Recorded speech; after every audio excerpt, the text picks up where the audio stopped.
This is Impactful Realities. This podcast is for those at the front line of innovation who thrive in chaos and engineer breakthroughs. We're talking high-pressure industries, high-stakes decisions. We go deep with leaders designing AI-driven virtual and augmented realities and building cutting-edge solutions for the world's most dangerous, demanding, and high-stakes environments. If you're ready to uncover what it really takes to create new realities that defy limits and reshape industries, then listen carefully, as if the future depends on it, because it does. Here is your host, Dr. Jason Jerald. We have a legend today. We have the grandfather of VR himself, Tom Furness. Over 50 years of working with different types of virtual reality, augmented reality, and other types of technologies. Twice as much as I've been around. When I first met Tom, in fact, was at the very beginning of my career, about 25 years ago. I think it was maybe 1999, maybe the year 2000. And I was fresh out of college, started out a new company that we were doing amazing. It was like a dream job right out of college. I was very fortunate to be doing VR research. And I was also very fortunate because they decided to send me, the young new guy, off to Tom's consortium at the University of Washington, where he brought in different industrial players, I should say, different companies to come in and learn about the great work Tom and his research teams were doing and how it might apply to their businesses. And so as I showed up, I was kind of felt out of place, right? It seemed like everyone knew each other. I didn't know anyone. And I was just, so young in this sort of new place of what is going on here. And I just remember Tom being so friendly and bringing me into the group and welcoming me. And I don't know if Tom even remembers that initial group because he's probably like that to everyone, I'm sure. But it was just that energy. It wasn't only about what he had done and what he was doing with the research, but about who it was being a great guy. And so that really stuck with me through the years and has had an influence of it's not just what we do in our lives, but it's how we are around other people. And so, Tom, we could speak for days probably without sleeping. I get so excited talking about this. But if you could kind of give sort of a brief history and sort of your journey of how you got to where you are now of taking on these newer things, that would be great. Well, thanks for that kind introduction. And certainly the feeling is mutual. And you're a giant in your own way and helping build. As a matter of fact, I reference your book all the time and use it. It's on my bookshelf. And so, it's the bottom line is that I'm just a kid. I'm in this old body, but I spent a lot of my life being 18. And I'm striving to be 12. The nice thing about being 12 is that, well, first of all, you don't worry about girls as much when you're 12 years old. Second, you don't really worry about yesterday and you don't worry about tomorrow. You're just sort of in the now and just having fun. And I have to say that I've had a good life of being able to use my imagination to have parents who've been kind and helped me to pursue my bliss, all the craziness I did as a child and growing up and everything. And it has been a good life, and I'm grateful for that, and I'm privileged to have had that. And I believe that is part of the context that allowed me to do these things that hopefully are making a contribution to lifting humanity. I didn't start out trying to lift humanity necessarily. I got caught up in the period, a very difficult period during the Vietnam War. And it was clear that with this conflict, this escalating conflict, that I was going to get sucked into it. And I was, when they did the selective service, my draft number was really low. That meant that I was likely to go into the military. And so I could get a student deferment. by going to the university, which I did, and I always wanted to be an engineer, electrical engineer, and I wanted to I really wanted to be an astronaut. I mean, a lot of the kids my age wanted to be astronauts because that's, 1957 with the International Geophysical Year. That's when we were going to orbit our first satellite in the U.S., and of course the Russians beat us to it. But that was really where my heart was, and I was drawn to aviation and wanted to go to the Air Force Academy and become an astronaut. And the way to do that was, of course, become a pilot and then become a test pilot and then apply to astronaut corps and things like that. So I had it all mapped out. And I did actually get an appointment to the Air Force Academy, but it was a conditional appointment that I had to pass the physical. And it turns out I couldn't read the line on the eye chart that would get me in the Air Force Academy. I was one above where I needed to read. So that one line changed my life, because now I couldn't go to the Air Force Academy. I ended up going to Duke University, and which is a great school, and getting a degree in electrical engineering. But I was going to go to the war anyway, so that just gave me a deferment. So after I went into ROTC and graduated the same day I was commissioned as an officer in the Air Force, and lo and behold, I wanted to go into Edwards Air Force Base and work in flight test. But the Air Force decided in their wisdom to assign me to Wright-Patterson Air Force Base in Ohio, which is really the mecca for R&D, at least for the Air Force. And so I show up at Wright-Patterson to find out my duty assignment. And I said, gosh, here I'm going to 4 years waste of my life.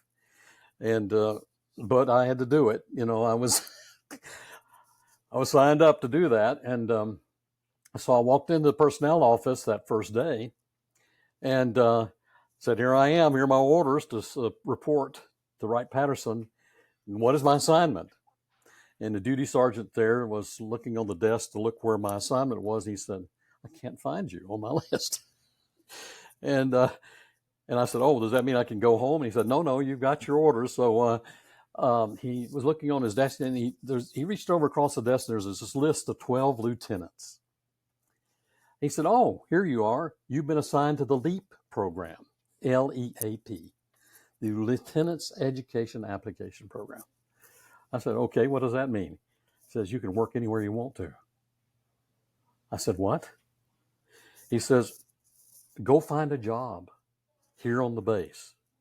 Now, this is like hog heaven for an engineer. I mean, and so I was stoked about being able to do different things, or doing some fairly exciting things with technology. And as it turns out, they had a flight test wing at Wright-Patterson. And I said, that's where I want to be. And they said, well, what we recommend is you sort of visit various jobs, maybe take 4 months and 3 jobs for the first year, and then you decide how you want to spend the remaining 3 years based upon those 3 jobs or whatever else you want to do. But you carry your slot with you. You can go anywhere. And so I decided I was going to work in systems engineering for a while and developing reconnaissance equipment. And then I was going to work in the Armstrong Laboratory, which was the human factors side of things for building interfaces, and then go into flight test. And I would stay in flight test the rest of the time because I wanted to get as close to airplanes as I could. So I did that first year. That's how I spent the first year. And so I ended up in flight test, and I was a flight test engineer. Here I am, a second lieutenant. I know nothing.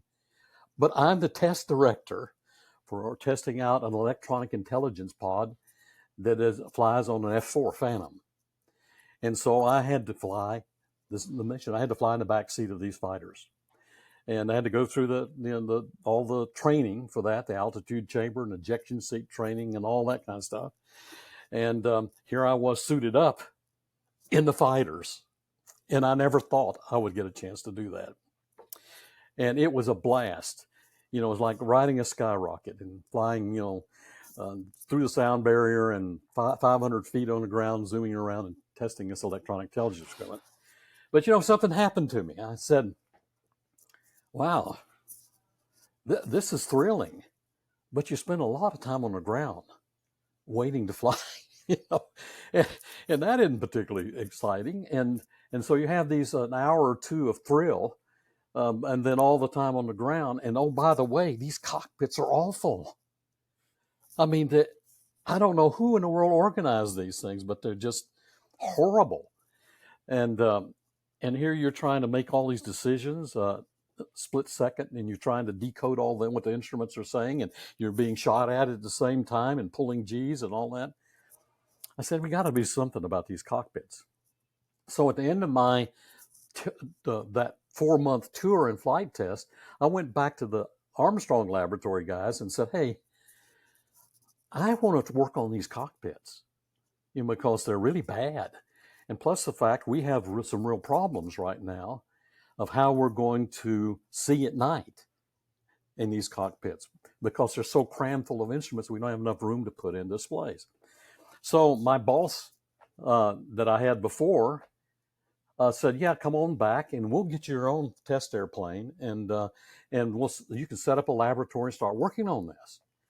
So basically, I decided I didn't want to get into flight tests. I wanted to start working on designing these cockpits. And that's really what started virtual reality. Because we had the challenge was how in the world we get bandwidth to and from the brain of these crew members.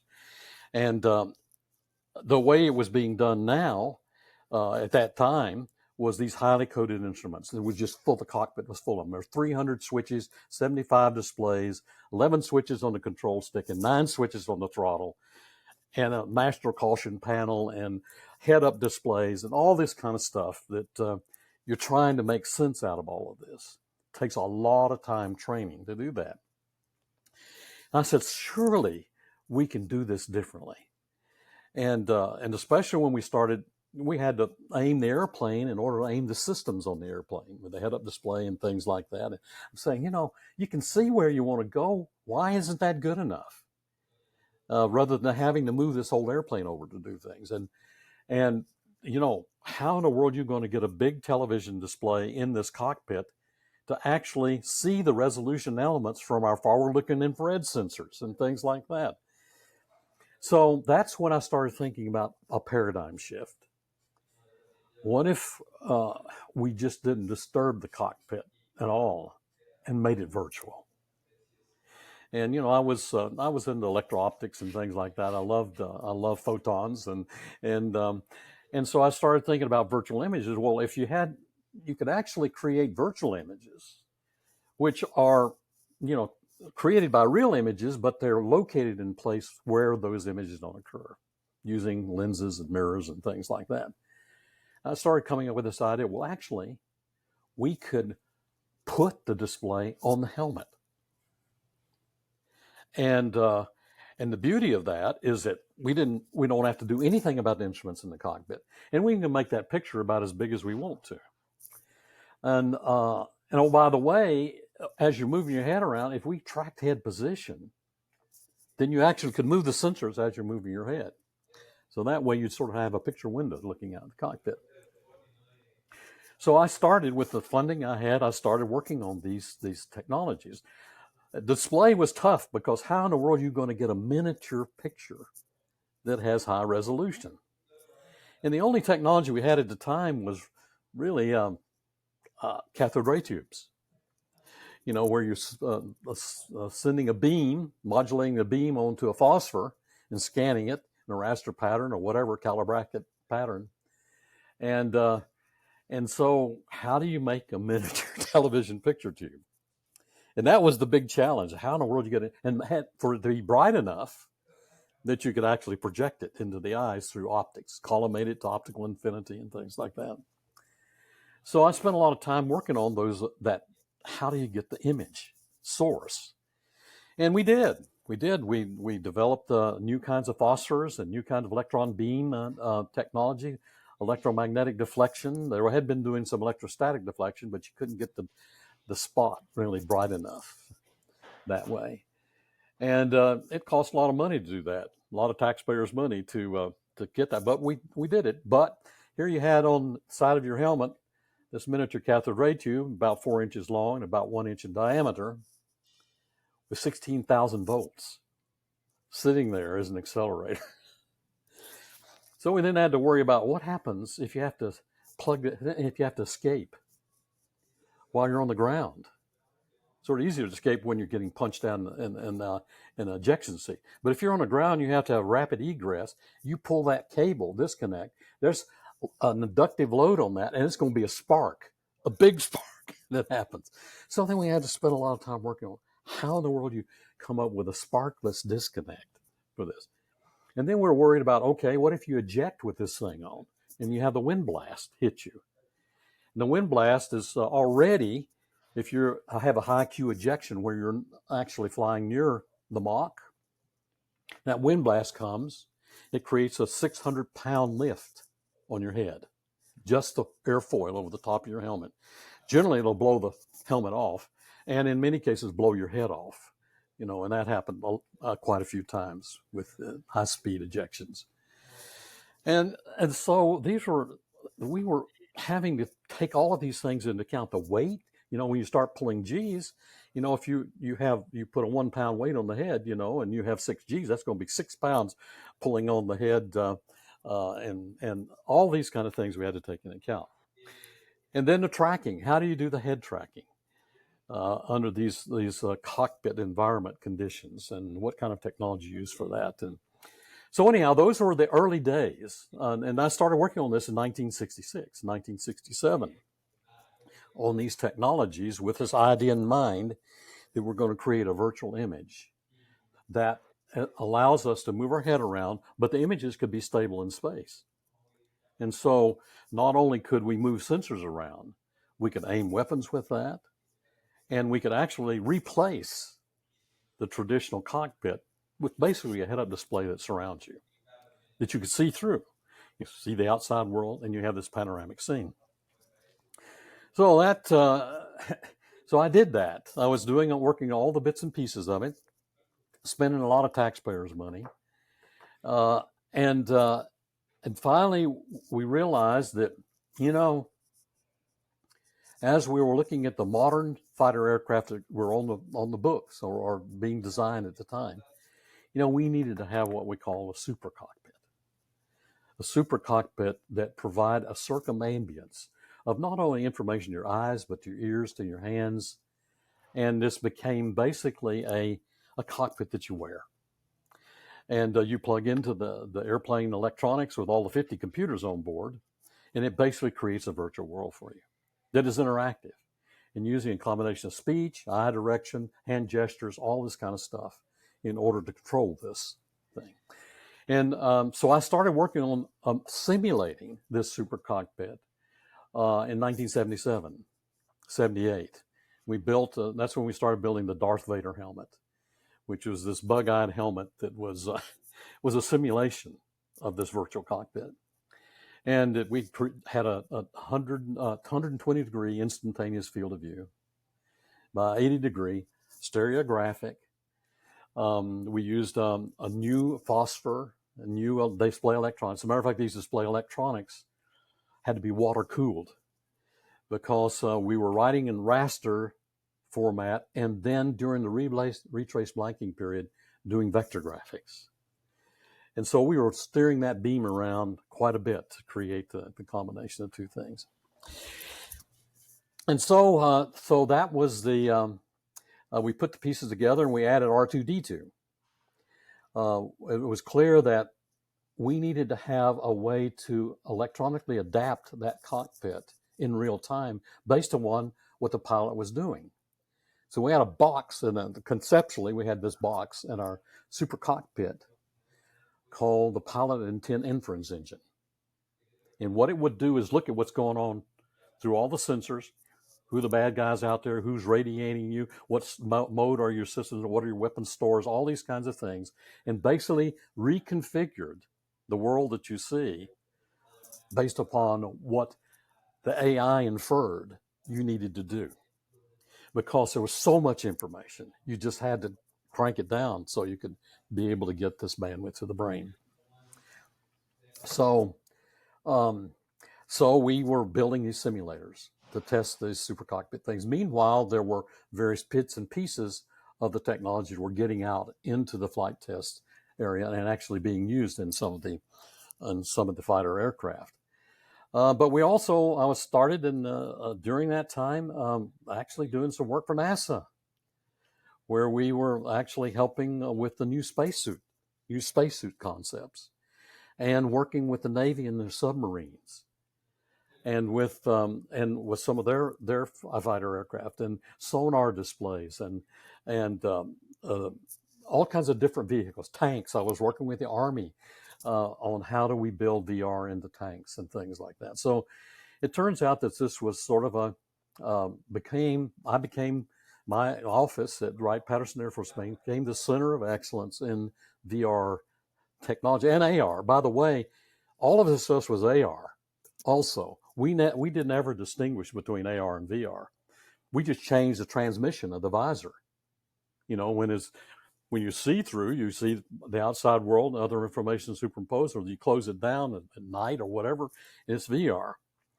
So we never did make that distinction between the two.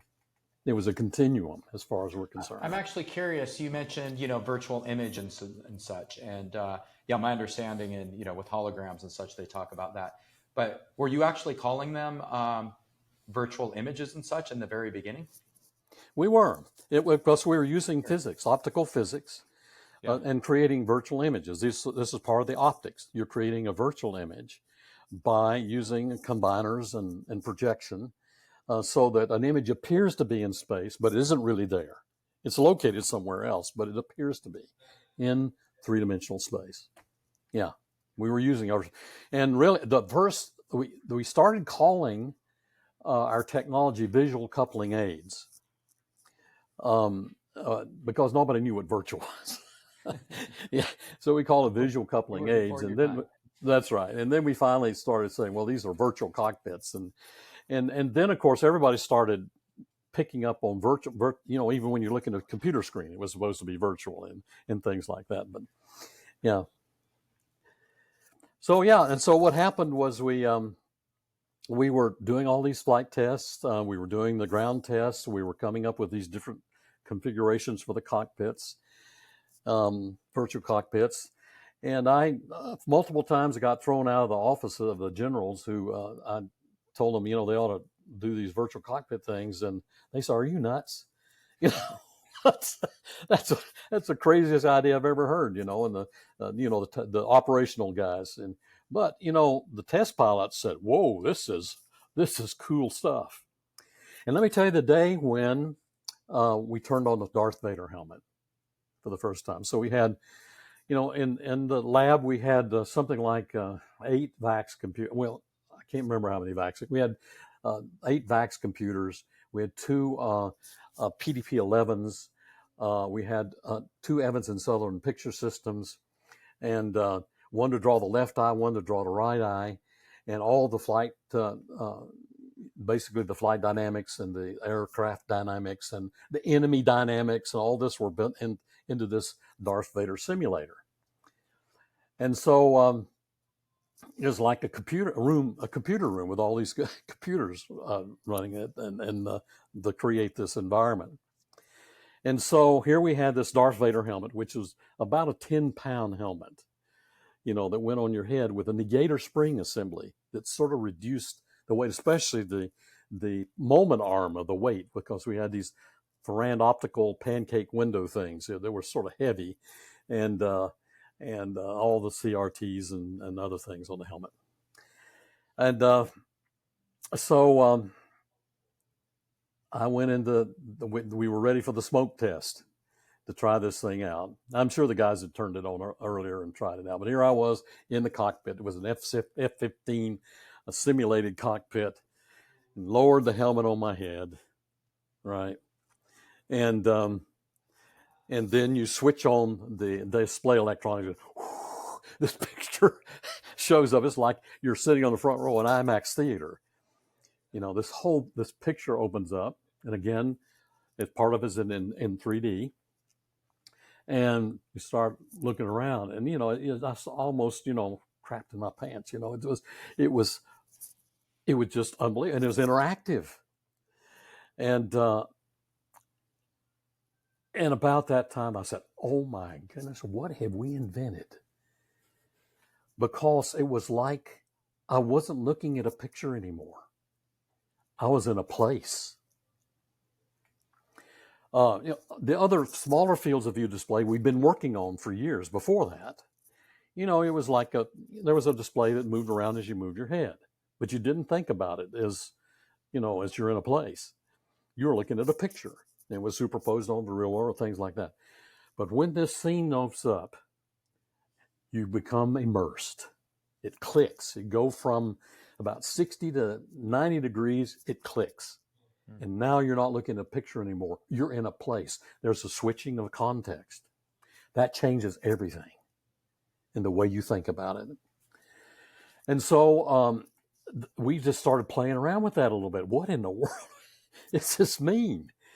In terms of this idea of immersion and presence in a virtual environment. So anyhow, while I was doing this, around 1985, I guess it was, and we'd been doing it for several. We turned things on around 79, so we'd been working on it for a while, and I got a call from a general officer at the Pentagon, and he says, "Dr. Furness, I'm General such and such, and I have a proposition for you." He says, "We need some positive publicity. It's just come out in the news that the Navy was spending $800 for toilet seats, $700 for toilet seats. The Army is spending $500 for hammers. And we're going to get hammered. Defense Appropriations Bill is coming up. The military-industrial complex is on the chopping block.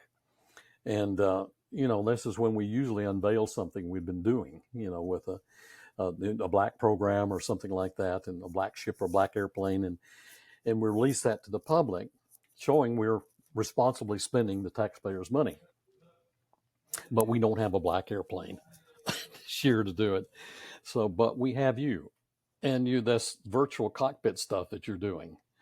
And what we'd like you to do is write a press release and hold a press conference and sort of unveil what you're doing."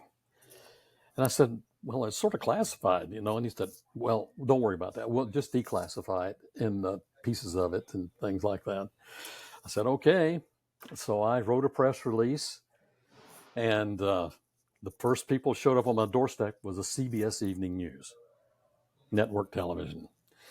David Martin, the Pentagon correspondents, and Dan Rather and his crowd, he's part of the Dan Rather crowd. And they spent 2 days in my lab taping this Darth Vader thing, the simulator. And so I ended up on the CBS Evening News talking about virtual reality and this virtual cockpit and things like that. And then, of course, what happened is that opened Pandora's box. Then ABC had to come, and NBC, and CNN, CBC, BBC, and the science editor of the New York Times flew down, spent a day with me, John Wilfred Noble, just saying, "What does this mean in terms of the future?" And I was telling him about what I thought could happen, and applications beyond the military, and so we end up on the front cover of the U.S. News and World Report, and all these magazines. I'm writing an article for Optical Mechanics, and so I'm no longer doing R&D. I'm in show business. And but what happened as a result of that, as I started getting phone calls, and one of the first phone calls I got, I don't know how they tracked me down at Wright-Patterson, but the switchboard apparently knew where to go. And this mother called me, said, "I've been watching this program on television. You were talking about this cockpit, and my child has cerebral palsy. Is there anything you can do with that technology to help my child?" And then other phone calls started coming. A surgeon called me. He says, "I'm a thoracic surgeon. I'm trying to do a graft of the aorta, and I'm inside the patient up to my elbows trying to do this graft. And my navigation, my map, my navigation system, which is a CT scan, is on a light box on the wall. Is there any way that you can sort of put my map inside the patient so I can see what I'm doing? Another surgeon called, said, I want to be inside looking out rather than outside looking in. Is there any way that you can put my eyes inside the patient to be able to do the surgical procedure I want to do? Anesthesiologist. Several anesthesiologists called me and said, it's crazy. It's like in an operating room. There's so much going on. There are all kinds of instruments, all these bells and whistles going on. I'm trying to monitor the patient. And can you build me a super cockpit to help me manage all this information and manage the patient? Firefighting companies were calling. You know, we have these problem with firefighters that go into burning buildings. They don't know where the fire is. The building's full of smoke. They don't know the layout of the building. They don't know if any people are in the building. They don't even know where the other firefighters are in the building. And the fire chief, who's trying to tell them what to do, has a radio and is outside the building and doesn't know anything. Is there a way that you can build a super cockpit of a firefighter? Well, I was getting 3 or 4 phone calls a week from people just calling in about this virtual cockpit thing and saying, can you do this? And my answer to every one of them was, yes. As a matter of fact, that'd be easy to do compared to what I'm trying to do. And I realized at that time, we're onto something really big. We're onto something that's transformative in terms of the way people interface with information. And I started talking to my boss about this. And I said, you know, we really need to take a longer term look at what we're doing and what kind of investment strategy we should have as the Air Force and military in developing this technology for applications in the military and beyond. And he said, yeah, we ought to. Why don't you do something about it? I said, why don't you give me a sabbatical? Give me a sabbatical, give me a year off, travel budget, and let me just go out there and do some research. And they did. They gave me a year off and gave me another office outside the base to work in, and I could travel anywhere I want to. And so I did. I went around the world, you know, sort of. And I went to aerospace companies and I went to computer companies and you know, since I was wearing the DOD badge, I could get into these places and see what's going on in the back room. But I also went to toy companies and kindergartens, hospitals, and came back after that year with a plan. I said, the best thing we can do with this technology is get it out of the military. And all of that money that taxpayers have spent on this, they need to be able to get the benefit of it. And we need to start educating a whole new generation of young people that would take this into the future, because this is transformative. Because to me, after what I was able to see, we didn't really have microprocessors at the time. We didn't have the internet, didn't have any of that stuff when I was doing this, but it was going to come. I could see it. What was going to happen with telecommunications, it was going to explode, but no one was working on the interface of how do you get that into the human. And VR, to me, was the way to do that. So I came back with this approach that we need to set up a laboratory somewhere in the U.S. to actually develop this technologies to go along with what's happening in other technology fields. And probably the best place to do that is at a university, because you want to educate the kids to do that. And so I put together this plan and I shopped it out. I went to MIT and Caltech and Stanford and Carnegie Mellon, the University of Texas, University of Utah, University of North Carolina, and University of Washington. And the University of Washington, sort of made me an offer I couldn't refuse. And they said, yeah, well, we want you to do this. And as a matter of fact, the guy that was the executive director of the Washington Technology Center was the former chief scientist of the Air Force. And he'd been to my lab and flown to my cockpit And he said, we want you here. Of course, Boeing was interested, and Microsoft, all these other companies around in Seattle. So and they brought me in as a full professor with tenure in a $2 million bank account, a new space in a building, and say, okay, here's your report card. How many patents did you generate? How many companies have you spun off? How many people are employed in the state of Washington and elsewhere as a result of your work? And oh, by the way, you're a professor too. That means you teach classes, you beg for money, and all these other things that professors have to do. So I left the Air Force in 1989 after 23 years and became an academic, started over. I had no idea how hard it was going to be an academic. I thought you just kick back and think good thoughts and have a few students and have fun. It's hard work. And but my lab went from one person to 120. And you visited when it was during its nearest growth period. And we had students from every department, almost, from the university. All of the engineering, with exception of chemical engineering. I don't think we had chemical, but we had aero and astro and bio and electrical and mechanical and computer science and engineering and material science and engineering and civil engineering.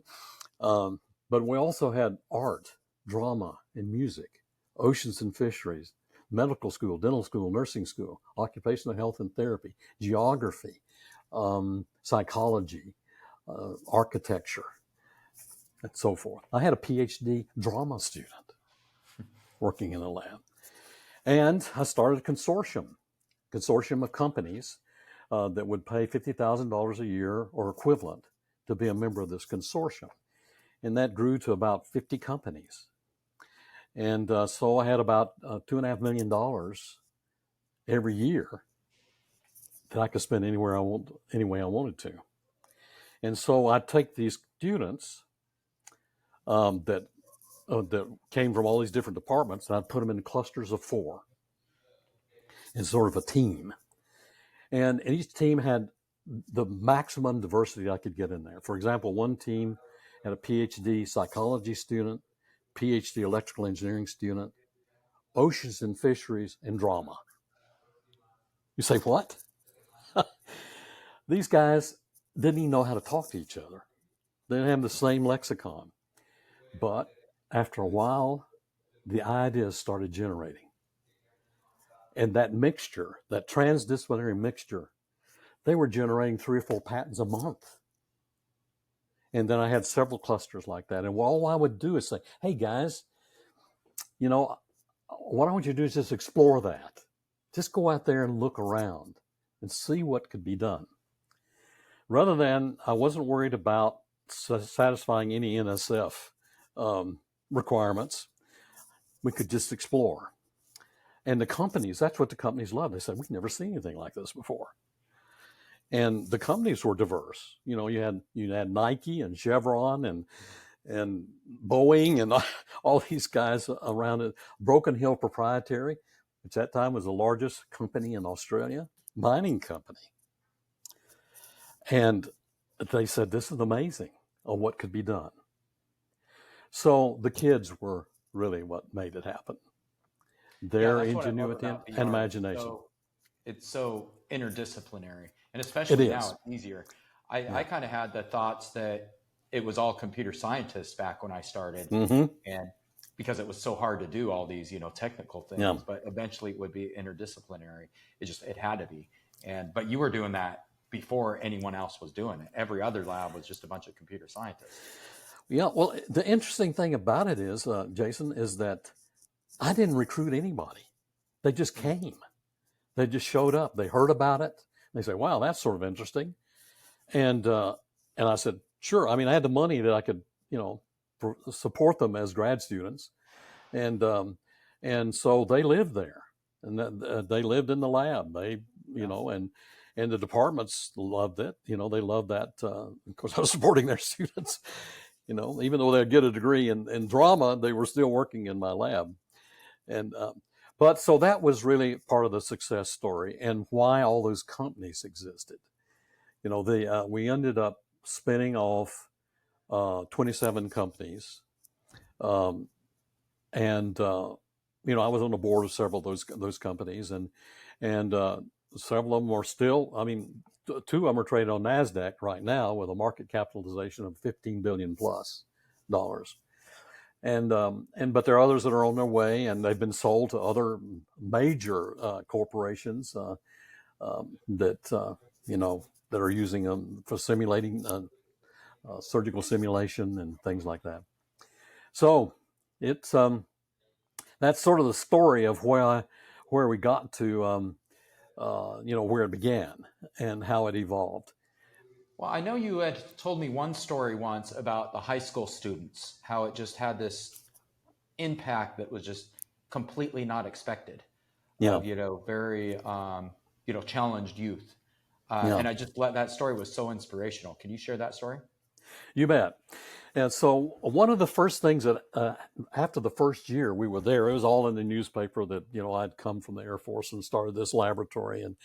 And the Pacific Science Center contacted me. This is sort of a museum like the Exploratorium in San Francisco and so forth. And they said, we have this summer camp we do for kids that, there's 6 weeks and then there's 6 1-week sessions in a summer camp, and kids sign up for doing various projects like a biology project, an environment project, robotics. And we want to add one. This is in 91.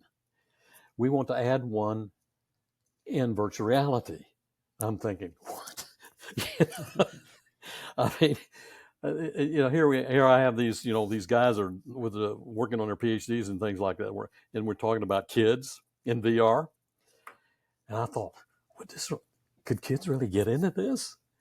And he said, yeah, they're 9 to 14 years old, and they'll be, if we open it up, there'll be probably about 10 of them or something like that that would want to do this. And so one of my grad students in industrial engineering said, yes, let's do this. I'll be happy to help with that. She was a PhD student. And so we did. We said, okay, we'll try. We didn't have any idea how this was going to turn out. But we came up with the idea, well, let's go ahead and put some Macs down there at the Pacific Science Center and have them start doing some really primitive make objects. And then we'd use I don't know what the platform was at the time, but 3D Studio Max or something, I don't remember, that would run on the Macs. And and they would each student would get a polygon allowance. They could spend so many polygons, so making their objects, so they'd be equal territory. And so we showed up and with the Macs and told them they're going to build this. Well, they didn't even know what a virtual world was, but this is going to be a world that you go inside of. The idea is you're going to spend 4 days building your world. You have to decide about the world you're going to build, work together, build the world, and then bring it up to my lab at the university.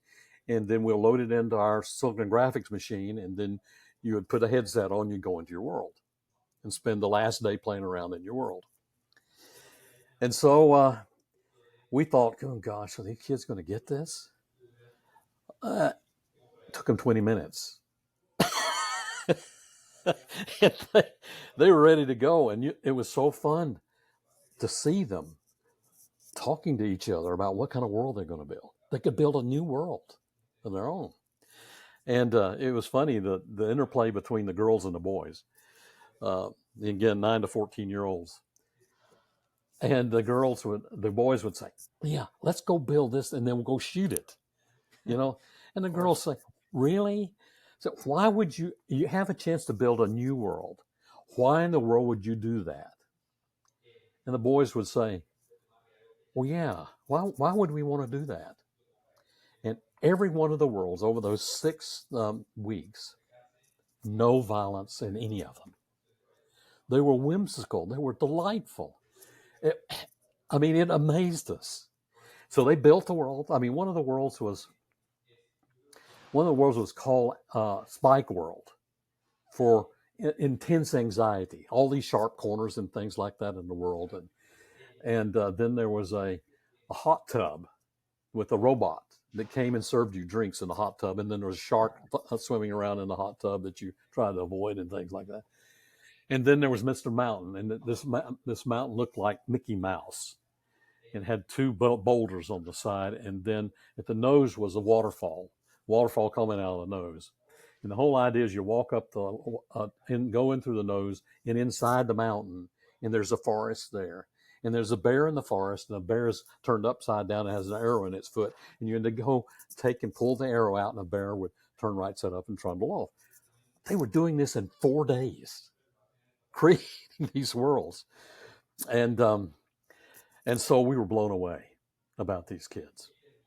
So it was a success the first year.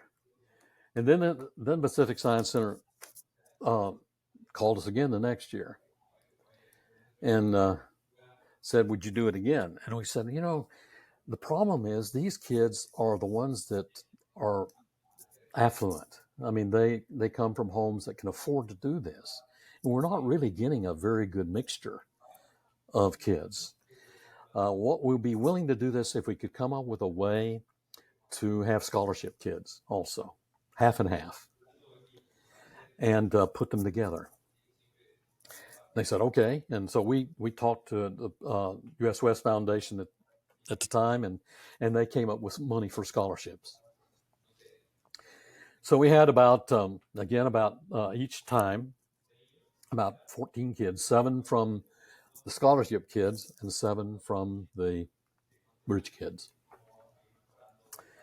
First day, we thought we were in trouble because these kids didn't even know how to talk to each other. They were from 2 different worlds entirely. And of course, the affluent kids, and they were acquainted with technology and things like that. The other kids weren't. They didn't even know what it was about. They thought it was sort of dumb. And so, on the stroke of brilliance, my grad student took those scholarship kids up to the lab, brought them up to the lab and showed them what virtual reality is about and showed some of the worlds that were built, before by the kids, and that how you'd go about doing it and things like that. So they went back down to the Pacific Science Center and said, okay, I'll have a go at this, with them.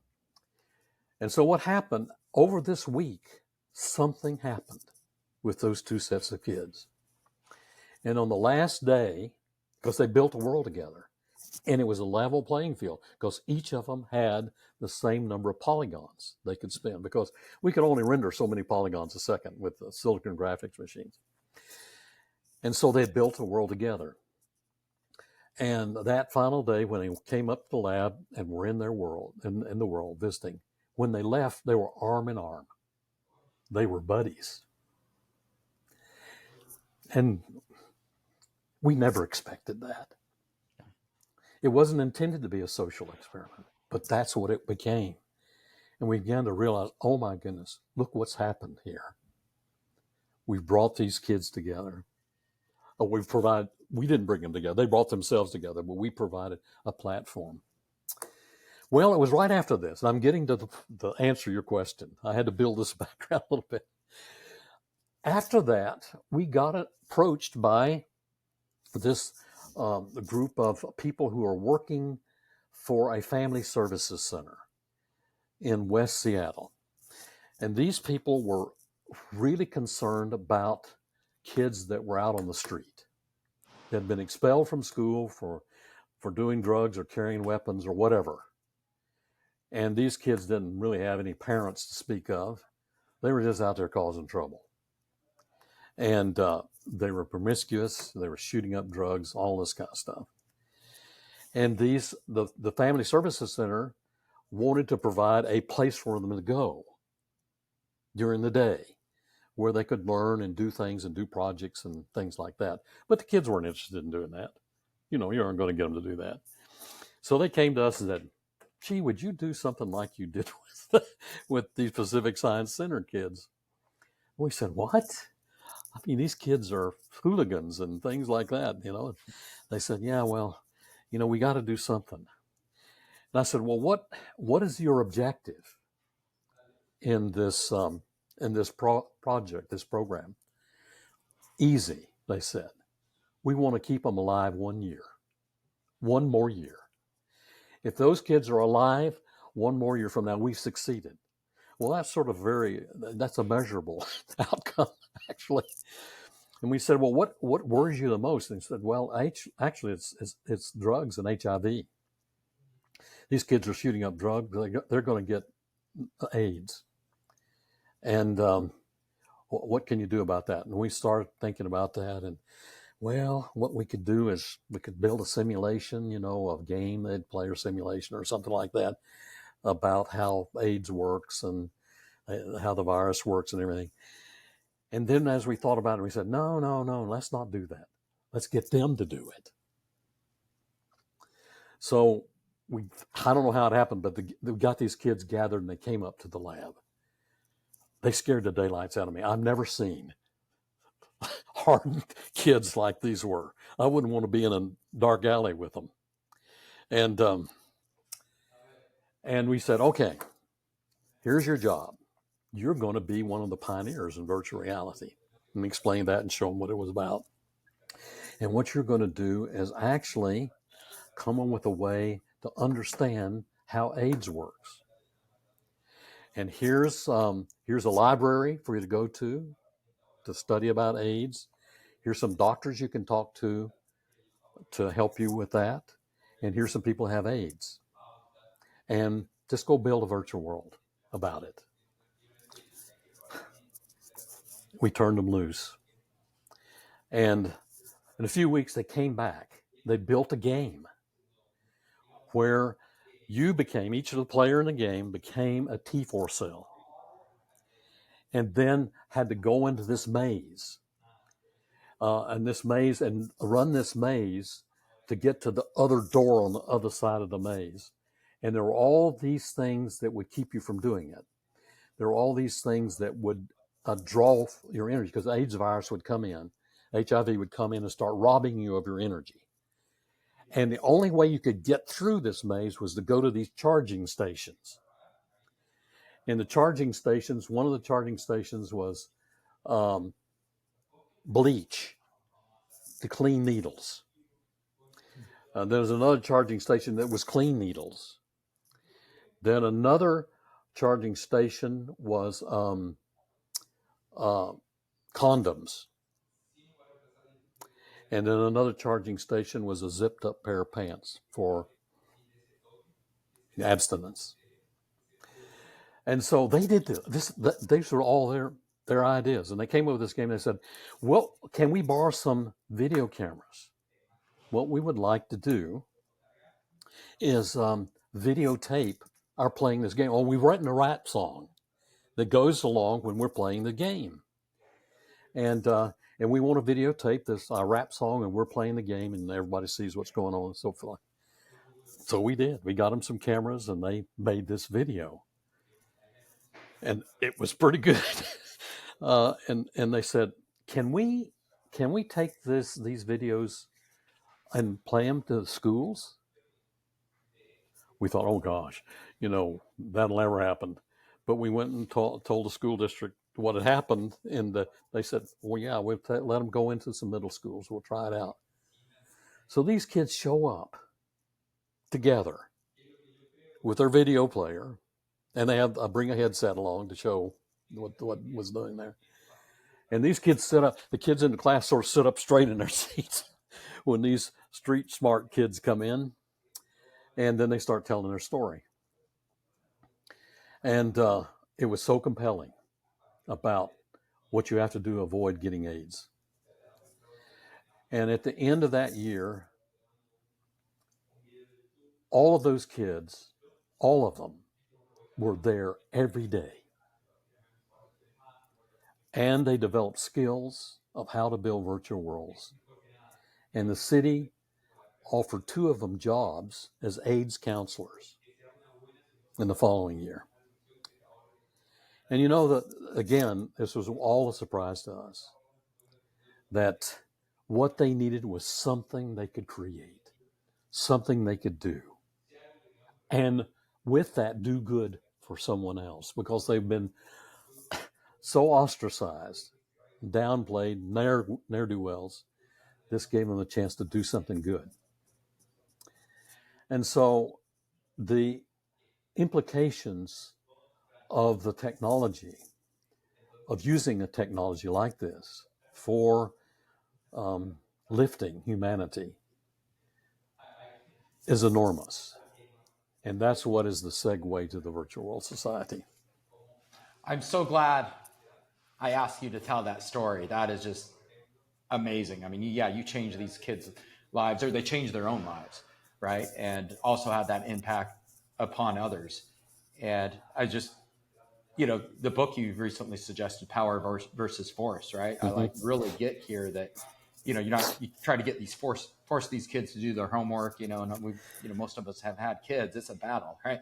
We're trying to force them, but doesn't sound like that is all the case. They felt so empowered in abundance of creation that you could not stop them from doing this, because they came from a place of power. I mean, and so that it tells us that they are enough already. All of us are enough. We have all this capability inside of us, and just having the opportunity to create and to imagine and to be curious. I mean, they were doing their homework. They were in that. They were reading stuff. They were talking to these people. They were doing their homework. And you never, if you gave them that as an assignment, it never happened. Yeah. But something that came from inside of them that inspired them and lifted them. And it became a model, for the things that we wanted to do. And especially when I started to form the Virtual World Society, which was, how in the world do we take not only this virtual reality, XR technology, but other technologies to lift humanity? Because the default is that we use it to denigrate. I mean, look at what's happened with computer games, with what we've had with this enormous computing capability, computer graphics and things like that. I mean, pretty much the default are violent games of violence.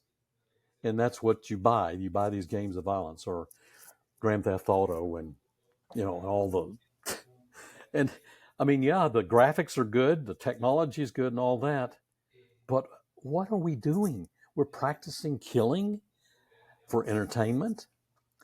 And when when I was at this fireside chat with you, we had some guys there that were exhibiting some new equipment.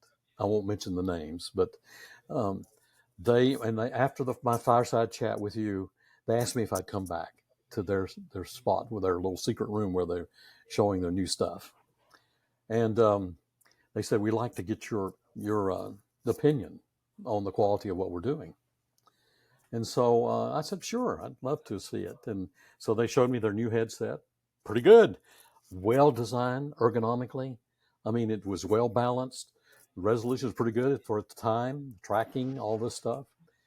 And I said, yeah, this looks pretty good. And said, would you like to try it? And I said, yeah. And then we've created this game, to be the first game that was played on it. And it had to do with you just robbed a bank and you were trying to escape in this van, escape the police running down a motorway in London. And the police are going to be coming by and shooting at you, and you're going to be shooting back with them in Uzi. You have an Uzi, and you have a driver in your Uzi, and things like that. And so okay, so I went into this, put it on, and sure enough, here I was. There was a driver next to me, and I was interacting with the driver, and the driver was driving. Then all these cops on motorcycles come by, and they're shooting, and bullet holes are going through the glass, and the glass is shattering. And I have this Uzi in my lap and the clips, and I'm supposed to be putting the clips in and shooting at the policemen, blowing their brains out and blood and guts and everything all over the place. And really realistic. I mean, you really feel like you're there. You're immersed in it and things like that. So after this was over, these guys said, well, what did you think? What did you think about that? I said, really, guys, just think about this, what you've done here. You have this amazing technology that creates immersion and presence bandwidth of the brain, and what you're doing with it into the experience is you're encouraging people to kill each other and playing this game that has violence in it. Why would you do that? Oh, that's what sells. That's what sells. That's what people buy. I said the reason people buy it is that's what you're creating. No, and then I tell them a story about what happened in the Pacific Science Center. When the kids are allowed to build their own worlds, there's none of that in it. Yeah. It's the adults that are building this world, these worlds for the kids, and not the kids. And that you haven't tried to build worlds that are uplifting. Yeah. And so that's the problem with the industry, that the default is, what is going to sell. And the default is doing this other stuff, this warfare stuff. I mean, even aliens and wiping out zombies, all of this stuff is about killing. And we want, yeah. I was going to say, obviously, these guys didn't know you as a person. I would know you would say something like that. Yeah. It reminds me, taking a virtual worlds class with Henry Fuchs at the University of North Carolina, that his only requirement was that we couldn't, as part of our project, we could not shoot things. We couldn't have something in our hand that, projected things out. Mm-hmm. And, it's being, kids in their 20s, right? That's what, they grew up on those games or whatever. Mm-hmm. But by him not allowing that, it just forced us to get really creative. It's just so obvious. It's like the easy thing to do to create a shooter, right? I think you're being creative, and it's been done 10,000 times. But if you, really say, okay, what's possible beyond that, get outside the box thinking, that's where that real innovation is going to occur. Well, it is. And also, I mean, you can still make things exciting and visceral. For example, one of the things that we proposed was the Towering Inferno, where you become a fireman and you go in a building with the whole object that you need to rescue people from that building. And you have to cooperate with each other, with other firemen. And we have to, work together to figure out how to get the people out of that building. And so the enemy was a fire. And that then what you're trying to do is save lives rather than kill people. And so you can do those kind of things. You can make it exciting and thrilling and voyages of discovery. I mean, there are just so many things that we can learn. I mean, when you actually are able to build a world where you are flying inside of atoms, or you're flying inside of the body, or you're actually piloting a starship, and you have lots of things you have to take into account, like flying an airplane, of all kinds of force fields and magnetic storms and things like that. So problem solving.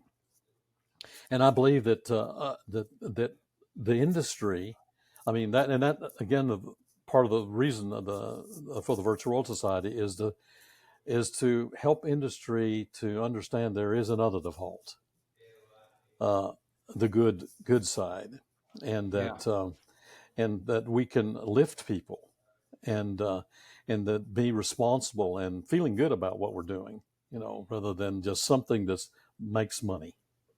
Yeah, that's sort of, I guess, a different path. But, I was working with game companies, 10, 15 years ago at Valve. They're near you in Belleville, near Seattle. But what I started to realize is, there's got to be a higher calling than that. And that's a reason why we, really pivoted towards industry of, what are those dangerous situations that, really have impact, not about just a cool experience, which is, cool experiences are great, but how is this going to have impact on the real world? Forget about the technology. What effect is that going to have? Mm-hmm. Yeah. So as far as the Virtual World Society, I know, boy, last time we talked in detail about that, it was largely about education. Is that still the case, or what is sort of the current vision of all of that? Well, it's grown quite a bit since that time. Certainly, we still ascribe to our notion of what we're trying to do is lift humanity. And this is our logo here for the Virtual World Society We see an adult lifting a child, and in a backdrop of virtual worlds. And so it has to do with a transgenerational thing too, that the adult represents the past and the wisdom, and the child represents youth and looking into the future. As a matter of fact, you see they're facing two different directions. The adult is facing toward the past. The child is facing toward the future. The adult is holding up the child higher than the adult so they can see. The adult's asking the child, "What do you see?" And but you have to have the adult to lift the child to get to that point, the wisdom of the past. And so there's this transgenerational relationship that is so important of what we see. And we believe that the secret center of this is what happens in homes. That homes really need to be learning centers, and learning centers that concentrate on the human superpowers of imagination, curiosity, creativity, and love. That's where you learn those things. You cannot relegate that to public education, because public education does not enhance individuality. You pretty much are cramming 20, 30 students into a room, and they have to sit there and behave. And and that's not because the teachers really want to help each kid achieve their own bliss, but it's just the setting that constrains that. Yeah. But education is really more than just for youth. It's for everybody. It's for the grandparents, the parents, and the youth to learn together, because everybody can learn from each other. Yeah. Because you have different perspectives, and those perspectives can be shared. And so the Virtual World Society, one of the projects that we're still trying to develop is what we call HomeSpark. And HomeSpark is to create these centers of learning that are enhanced by VR and VR experiences where the family can live together. And not everybody has to be in virtual reality. I mean, you can use the other technologies, along with that.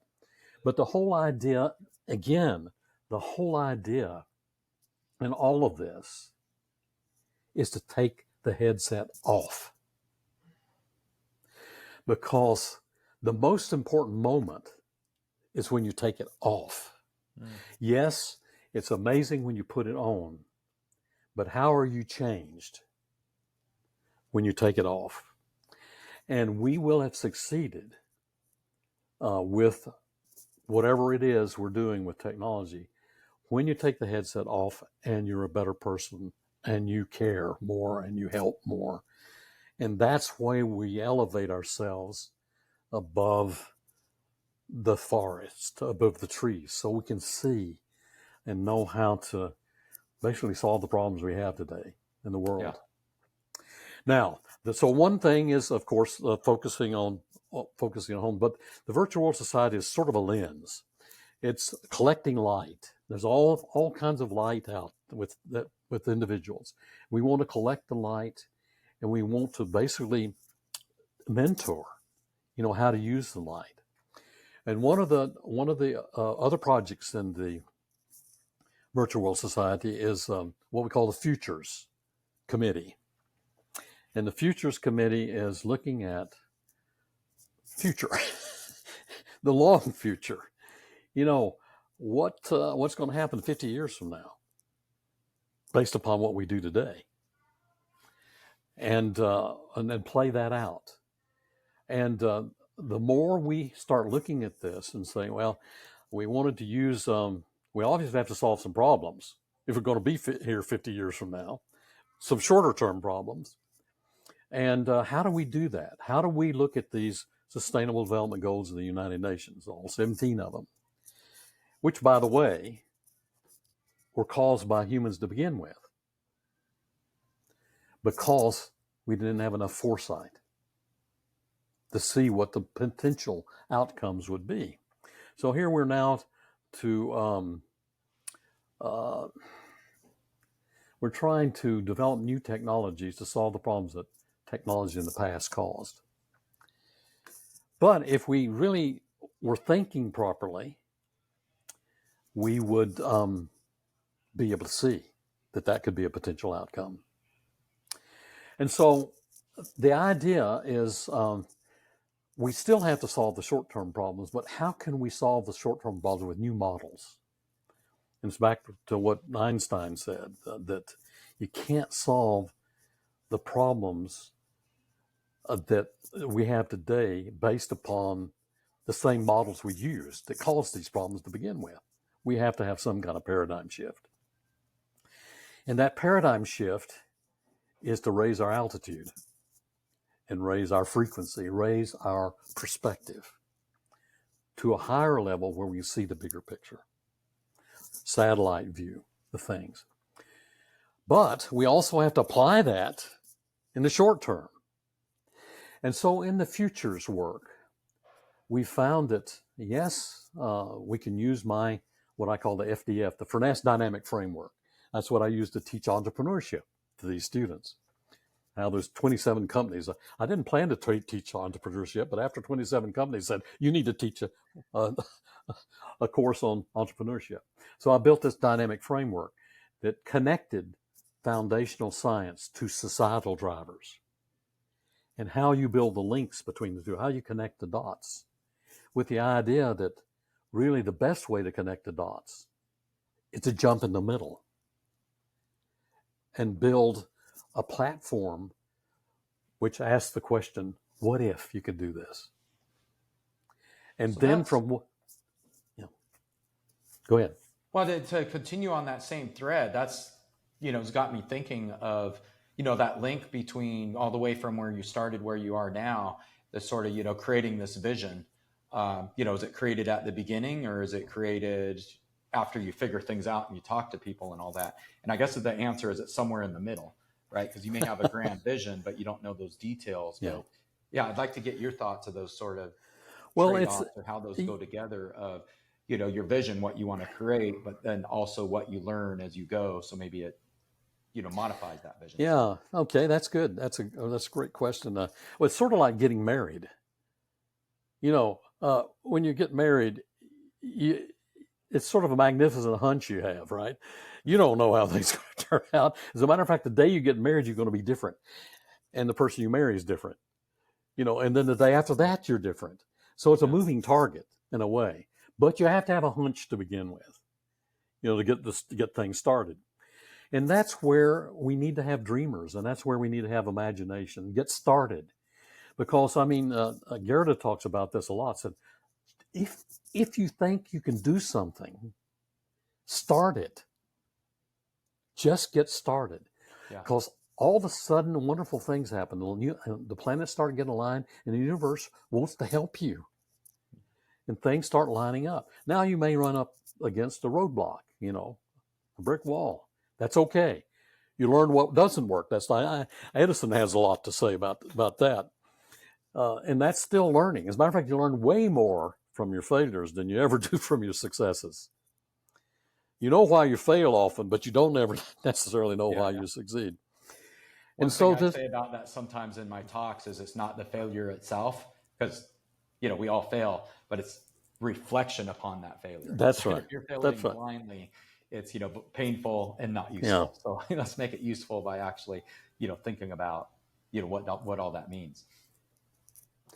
Well, and two, this premise that Google has about fast failure, fail fast, so what doesn't work. Well, I don't know that I necessarily agree. Sometimes it takes a while for you to fail, because those are the lessons. Back to what you're saying, you won't learn the lessons unless you stick with it for a while, and make sure that you've tried out everything, because every dead end is a data point.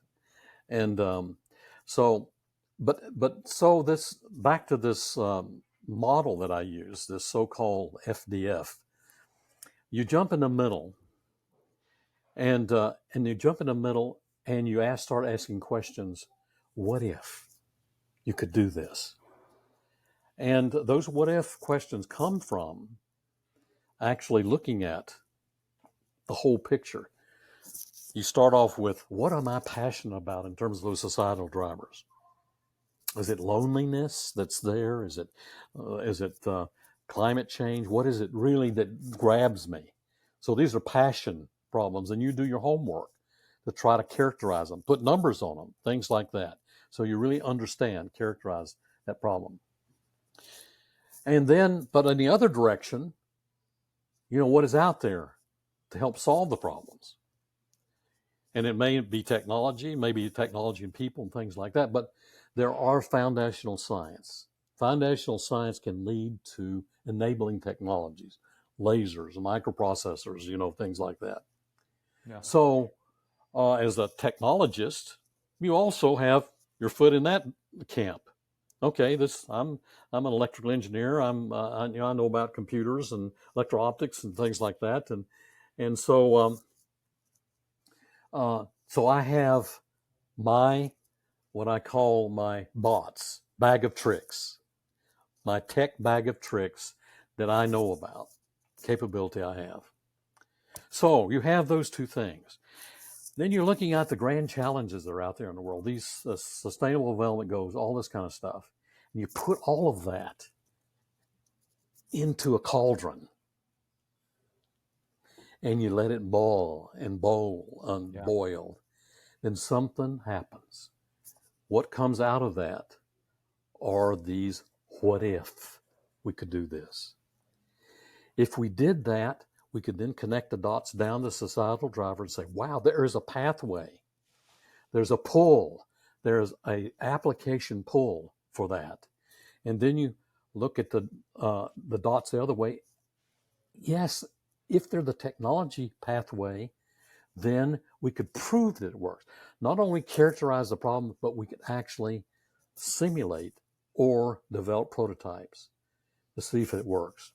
Then you can use the strategy because you already identified the pull. That becomes the impetus for you to make the investment in doing the prototype. Because if you're able to make it work, there is a market there. There is a need that'll be fulfilled and so forth. So that's all well and good, but you're still limited in your what ifs unless you're operating at a much higher level. And so what happened in this futures committee, we start looking at this and how do we look to the future and how we solve these short-term problems. But we realize, hey, we have to think another way. We're still thinking the old way. And that's where we said, okay, what would a higher level being do? What attributes would a transcendent being have? And we started thinking about that. Okay, if we were at a high level, we would be letting go of all these things that are dragging us down.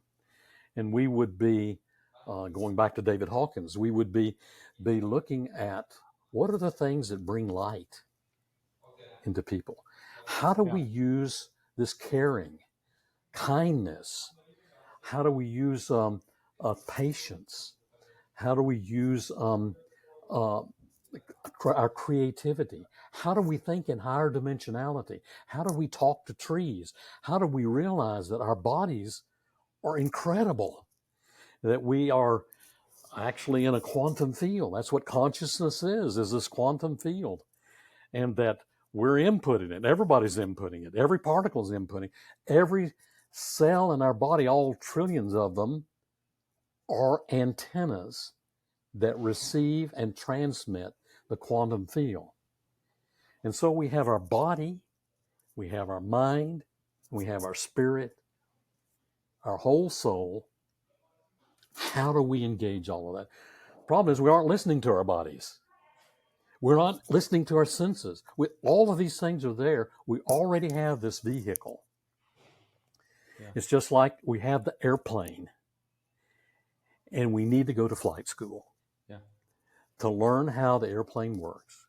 So what the Virtual World Society is doing is that what we need is a light school that lets us understand the physics of heaven. It understands these eternal kinds of principles upon which things are. And then from that vantage point, we start looking at the what ifs. And we develop innovation seeds, and then we start growing it to solutions. I love that. And yeah, just at the end there, right? You don't start with the what ifs. You start with that higher level of, from that place of higher being. And then you get those really powerful ifs. And one reason why I love everything you talked about there, a lot of times sort of you see people trying to replicate what we can do in the real world. Like, let's replicate this and shave a few pennies, per, widget or process or whatever. Right. But that's still coming from that paradigm of this is the way it's done. And we're just improving it a little bit. But I think that's part of the answer of that innovation is you look at that from, outside of yourself. Well, and also you get out of the way. The other part of this is that, and Peter Diamandis, in his books he's written about bold and abundance and things like that. It's all there. Everything is there we need. We just have to figure out how to tap it. And the universe wants us to succeed.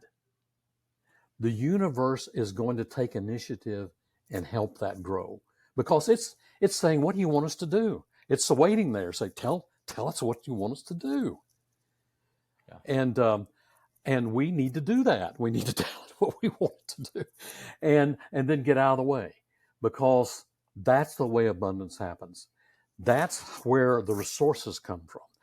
And those resources show up as people in many cases that all of a sudden you meet. And by accident, even though it is an accident, but by accident, and they bring something to you and you bring something to them. And then you realize, wait a minute, there's way more choreography going on here than we realize. Yeah. And that's what was happening from day one that I realize now at my lab at the University of Washington. Those people showed up. I didn't ask them to come. They just showed up. And this is what the difference between force and attraction, or force and power. That it's power that really causes that. And power doesn't mean forcing things. Power means attracting things because of light that you have and the way you treat people. And that will cause the windows of heaven to open to where you have these resources you need. And it is going to be, and is, a blast to see it all unfold. And you realize that your own comprehension grows, because when you're able to start looking through other people's eyes and sort of walk in their shoes, see their perspectives, you grow. Yeah. You comprehend more. You become greater. Your circle expands. That's where we've seen our greatest projects, right? Some of my favorite projects I've worked on is when you're actually working with those experts, right? You're learning about hazardous materials, or you're learning about something crazy you never knew anything about, right? But then you wouldn't be able to come up with that solution yourself, because you can't, you're in your own paradigm, right? But if you really understand their paradigm of why are they doing this, why is it important, those sort of things. But it also allows them to get outside their paradigm, because that's the way they've always been doing it. But if you work together, instead of, just them explaining the problem, then you go solve it by yourself, but you actually work together, you start coming up with these ideas that they would have never came up with themselves. And, the technical team would never come up with themselves. That's where the, totally new solutions that are breakthroughs, not just that, increment of, yes, a little bit of a return. Paradigm shifts. Yeah, complete a new way of looking at things. But one of the things I want to come back to the super cockpit, by the way, at some point. What about the super cockpit? Well, this light school. All right. So we have this vessel, like the aircraft. We have to go to flight school, and we have to learn how to fly our airplane, how to navigate it, all this kind of thing. Well, when we think about what are the grand challenges out there, what are the real grand challenges? You know, Star Trek said the final frontier, space, the final frontier, right? What are the final frontiers?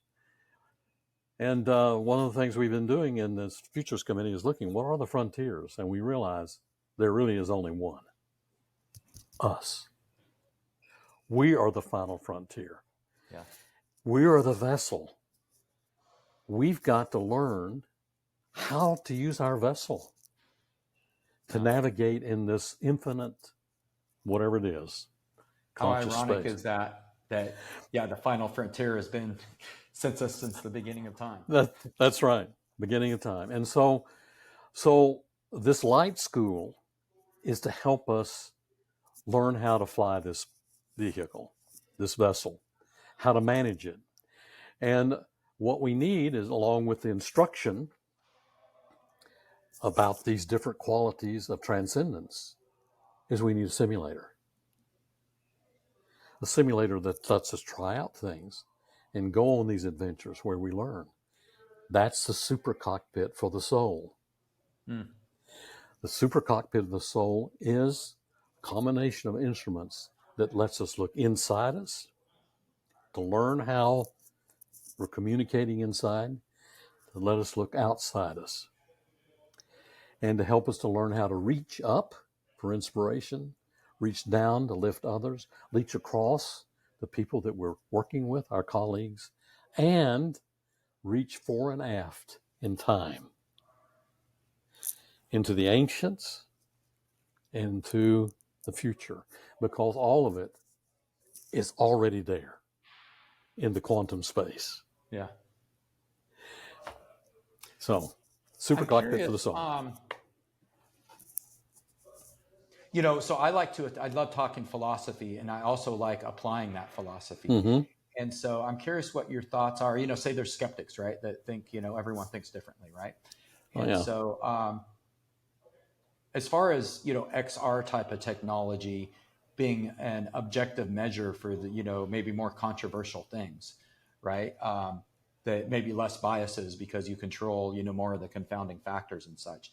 I'm curious if you have thoughts of that, of how XR could be used to sort of, prove out these things and apply that philosophy in a way to not just, improve lives for people that think like us, but also maybe people that are more challenged by those paradigms that are very different than how they were, brought up, for example.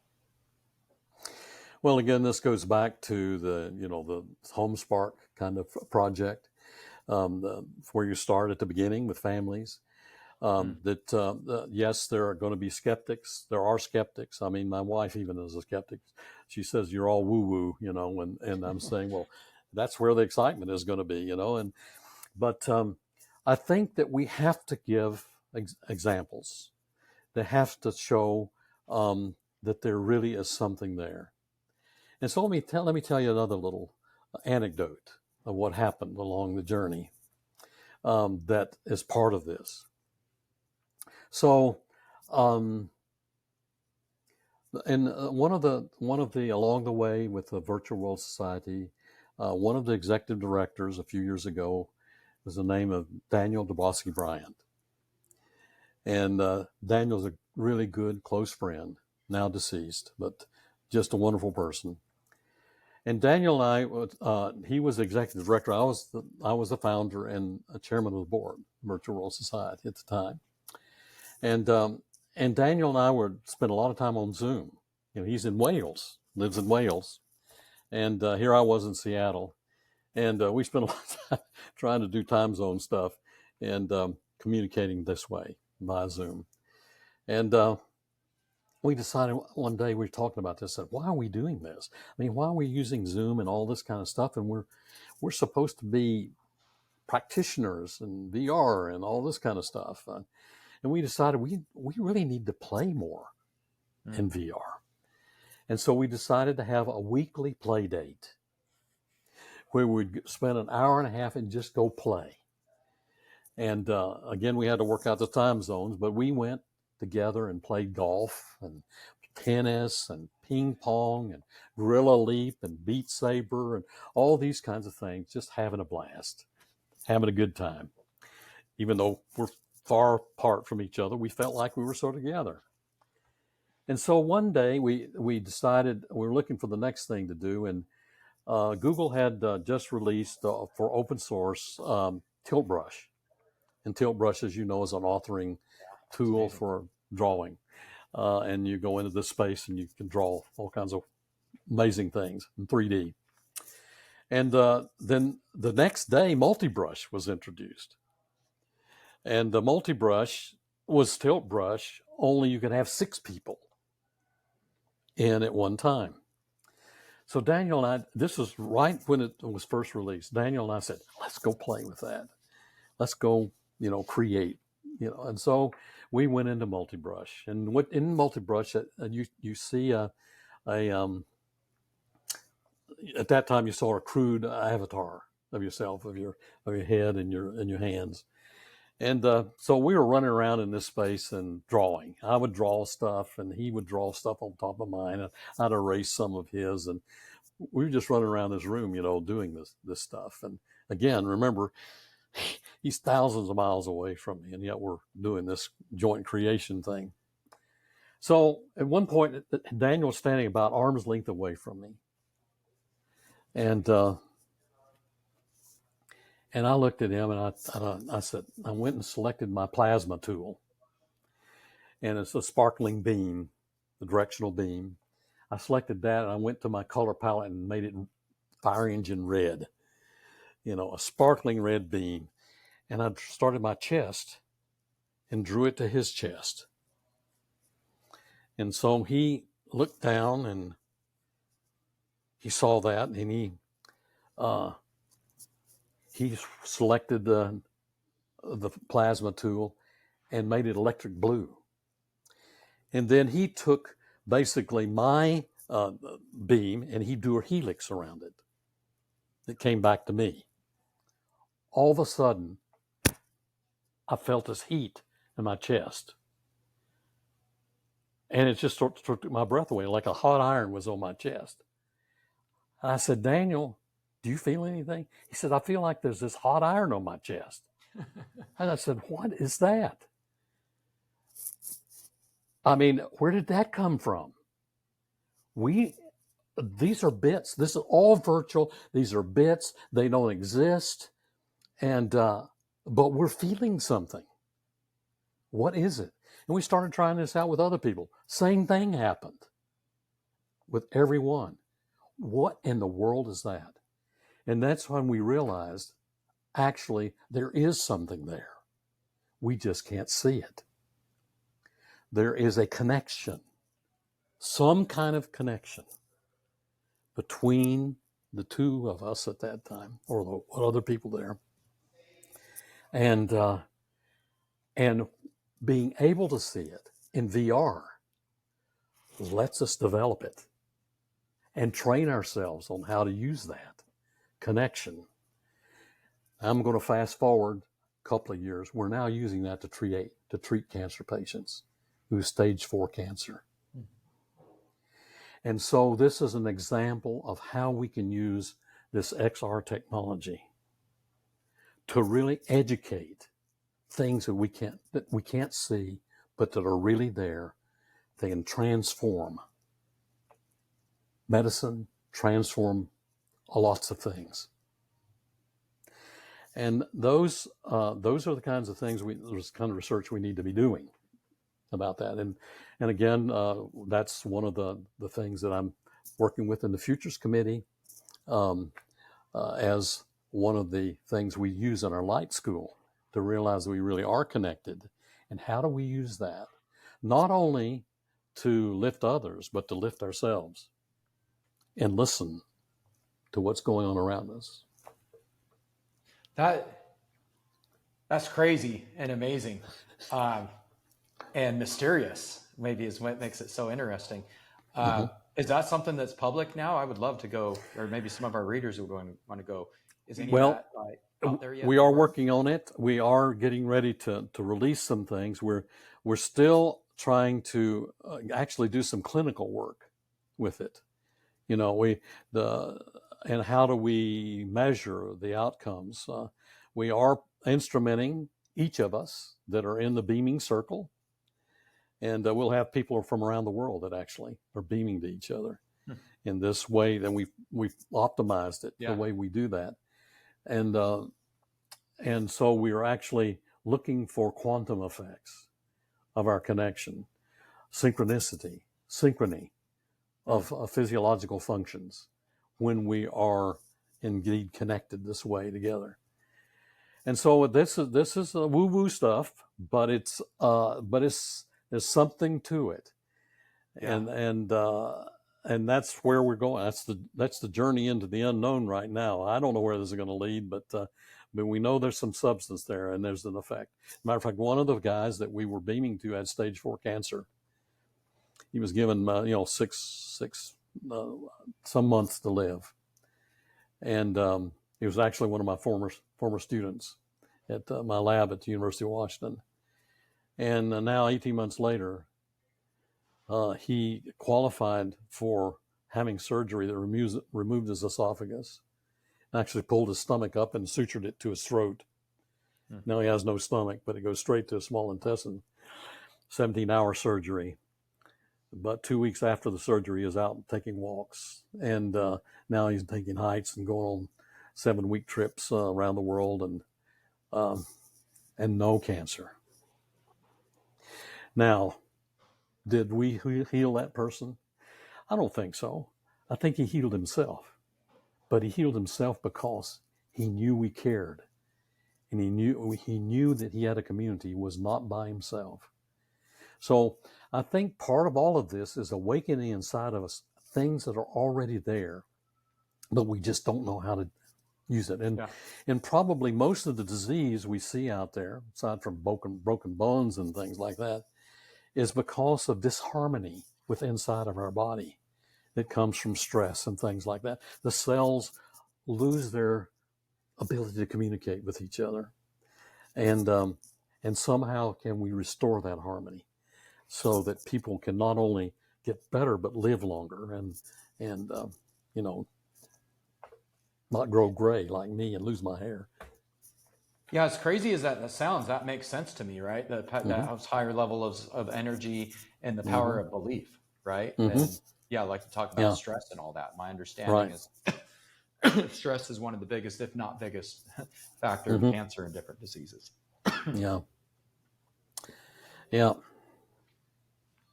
As far as to sort of summarize, I think you've said a lot of those things, but for our listeners and myself included, I'm a listener of myself, is could you maybe summarize what you see of what we should be doing as future leaders, whether it's technology or whatever we're up to in our life? Like, what are the most important things that we should be focusing upon? Well, I mean, it all has to do with the report card, doesn't it? As leaders, what kind of report card are we trying to get? And for some, it's wealth. For some, it's power. For some, it's, being happy. Some are concerned for their grandkids, or for others.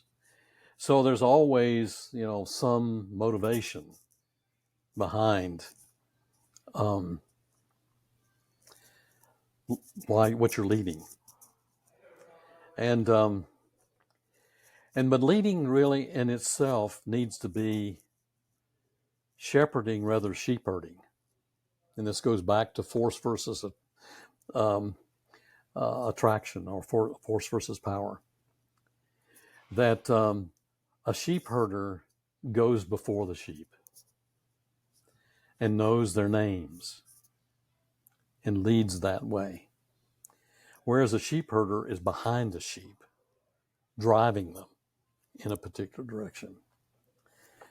And so I think that one aspect we should be thinking about for leadership is we need to walk the talk. We need to actually lead in the direction our heart is telling us by going there ourselves, not trying to force other people into something that we think is the direction. But we lead, and then if they want to, on their own accord, their own agency, want to follow that and learn themselves. Now, it's also has to do with not knowing all the answers, but having the courage and the belief and the faith to head out anyway. Because it's like, it's only till you jump that the net appears. And so it does take courage to blaze an unknown path, because there's no certainty other than that you have this magnificent hunch, as we talked about before. And I think the final piece of this is that, back to the sheep herder versus shepherd. The sheep herder is a hireling, doesn't really care about the sheep, just cares about the money they're going to get at the end. The shepherd loves the sheep and cares about them, regardless of whether they follow them or not. It's the caring, it's really the love. It's all about love in the end, about getting outside of yourself. You only get to keep what you give away. Yeah. That's got me thinking with, the concern about artificial intelligence, taking us over and, the end of the world and all of that.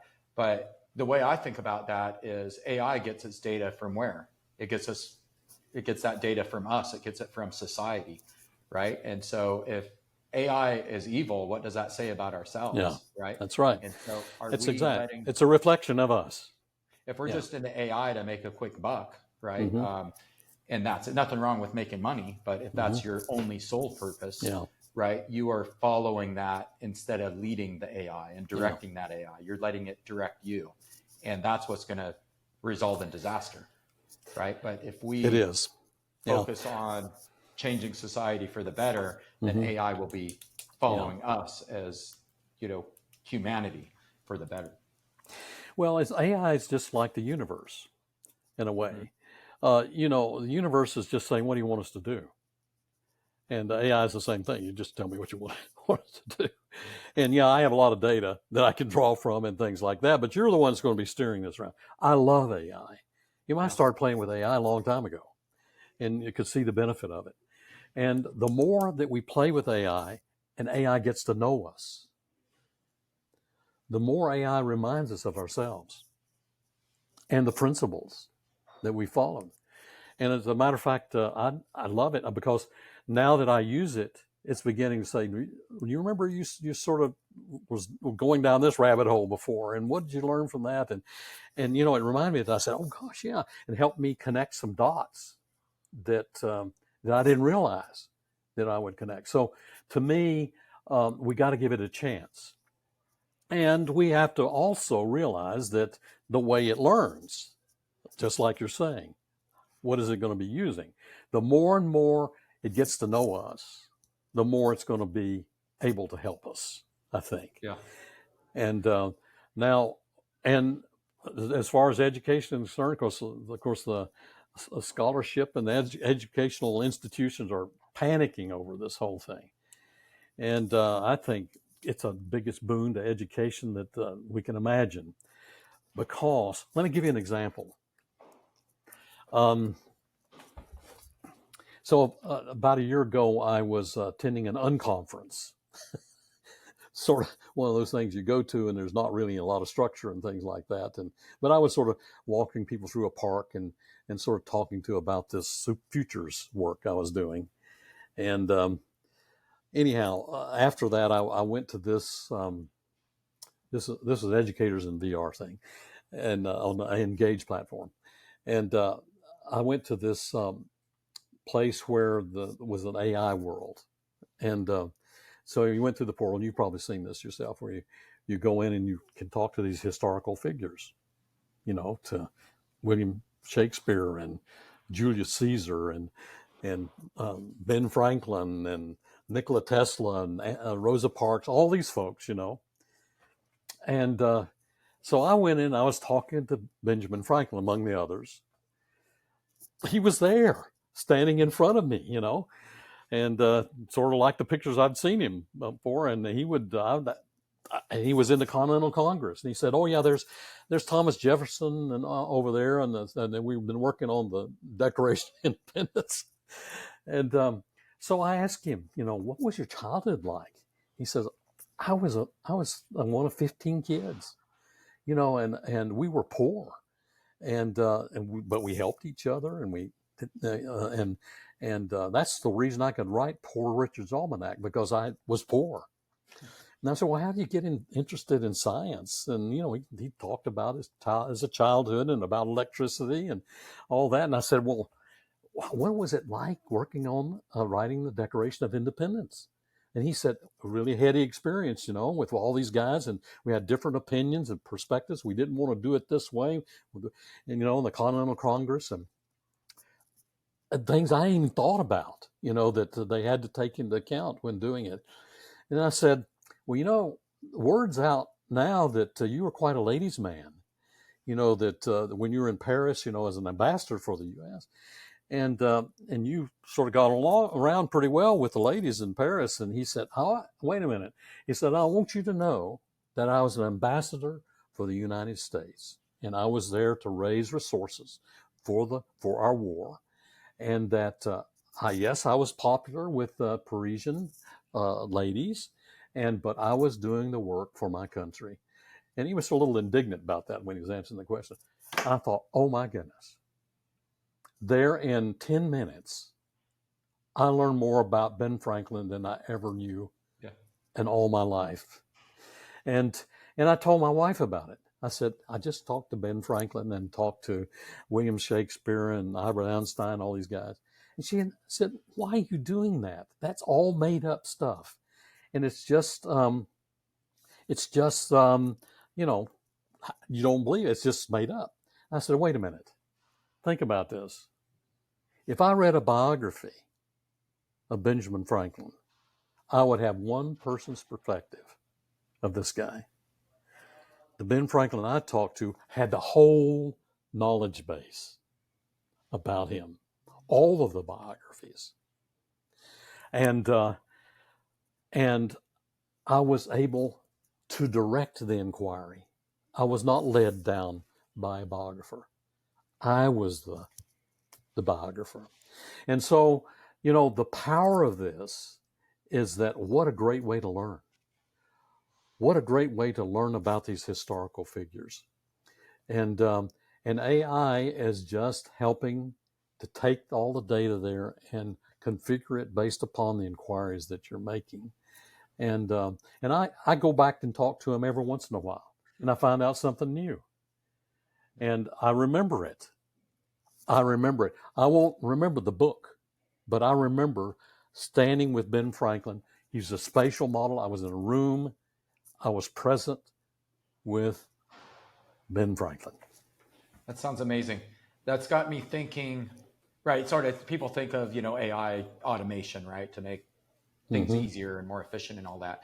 But yeah, I think maybe what's more important about that is not the artificial intelligence, but the artificial intelligence is just a tool to amplify and expand upon human intelligence, right? Yeah. And not just intelligence, but what I'm getting here, that's the way I've thought about it. But now you got me thinking it's so much more than intelligence. It's getting outside of your paradigm and outside yourself to see these very different paradigms. So I've been using it for example, to, analyze myself. Right now, it's crazy. Some insight I get that's so obvious out, in hindsight, but I never really thought about, right? Because it analyzes my speech patterns or, whatever it might be. And yeah, so I learn about myself, but also which changes my paradigm, right? Because it's that outside perspective of, how maybe others perceive me instead of myself, but also those paradigms of Benjamin Franklin, however that might be. So maybe that's part of the answer of elevating ourselves and seeing things from this different paradigm so that we can evolve. Well, I think each of us should actually create an AI agent of ourselves, so we can talk to ourselves, and actually educate ourselves and educate our AI self.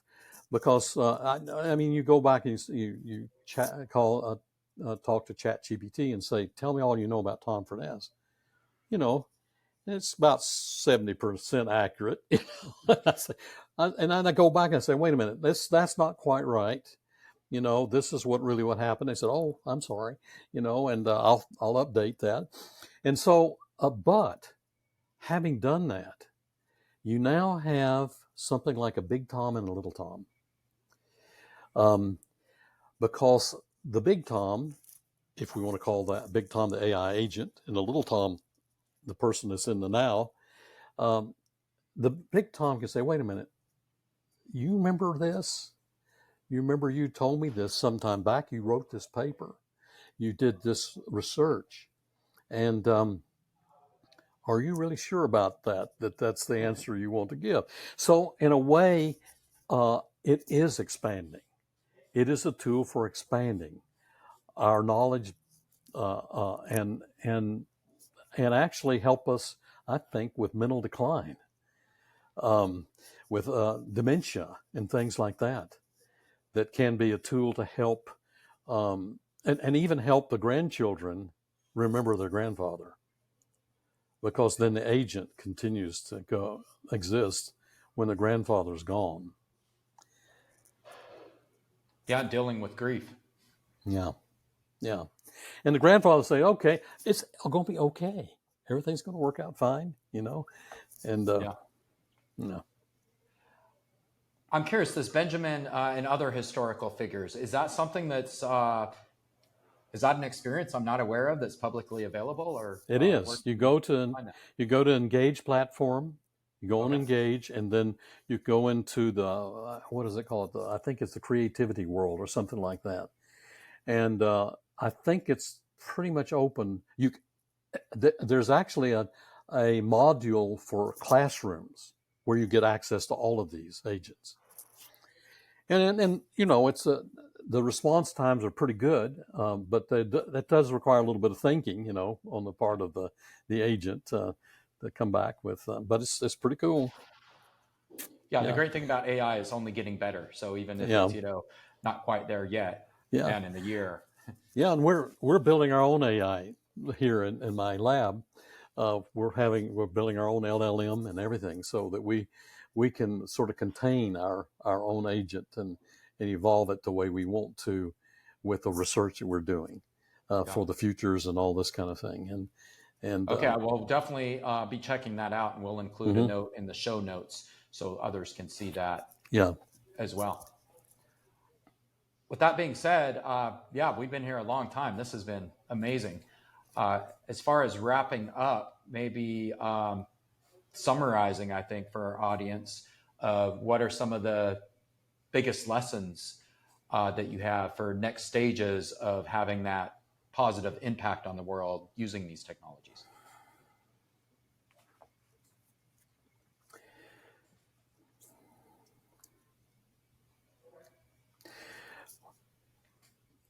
Okay. The best thing that anyone can do is to pick up the phone and call their mother and tell your mother that you love her. That's what it's all about. All the rest of it leads to that. And your kids, loving your kids and spending time with your kids. We have to show that being good and loving people is way more fun than playing computer games where you're blowing people's heads off and spending all your time glued to this. Yeah. And there's a whole world out there. And we need to learn to talk to the trees and talk to the flowers and to look at what an incredible creation that flower is. Where did it come from? There's a program that caused that seed that grow into that. And it's all water and dirt and sunshine. I mean, really, we are in such an amazing world and universe that we just need to be able to behold it and take it in and interact with it. That is what, to me, is what the future is all about. Yeah, we have going to have tools to use to get us there, but we are already have all of it. We just need to learn how to be human, because we aren't. Right now, we aren't being a human being because we don't really understand ourselves that well and what we're capable of doing in terms of creating universes ourselves. Yeah. Okay, well, that's an interesting point that I think very well said, that we take things for granted, right? And the universe would not be very interesting in my mind if there were no humans, because I wouldn't be able to think about the universe. Right. But also the Earth we live in, it probably also wouldn't be quite as interesting if, Mars is an interesting place, but yeah, I think I'd prefer. But we've got the Earth, yeah. I mean, we just don't really appreciate what we already have as much, Yeah. We wouldn't be abusing it as we were if we did. Yeah. Absolutely. Okay. Well, thank you, Tom, for your time. This has been, you bet, Jason, spectacular. And I look forward to the comments and such from our audiences of your thoughts on all these, things. It kind of got me thinking as you were saying some of these things, talking to Benjamin Franklin, and, it's, 20, 30 years ago, people would think, we'd just be absolutely crazy. It's, they think we'd be off the streets, but no, it's like, this is really happening. It's really happening. What people experience nowadays. Mm-hmm. And so just imagine what that next 20 years out is going to be like. Even crazier. It's going to be, I'm excited to continue the journey. Me too. Yeah. Well, it's been great fun, and I'll welcome any questions from your audience, and do want to end on a note that I really have the deepest respect for you, Jason, and what you're doing, and you're one of the kids I'm handing off the baton to, right? To continue the race, and I'm gonna burn as long as I can, and but hopefully I'll leave behind an AI agent like Ben Franklin that you can talk to. Talk to you when I'm 100 years old. So there you go. If we don't make it that long. Yeah, you bet. That sounds great. Okay, thanks again, all the best. The Impactful Realities podcast requires more than a conversation. It takes action, research, and collective wisdom. If it made you think, we'd love to hear your insights in the comments, or contact us directly to shape the future together. Don't just subscribe, pass the torch, put it forward, send it to the next one in your circle who manifests things that matter, the builder who dreams big and innovates towards more impactful realities.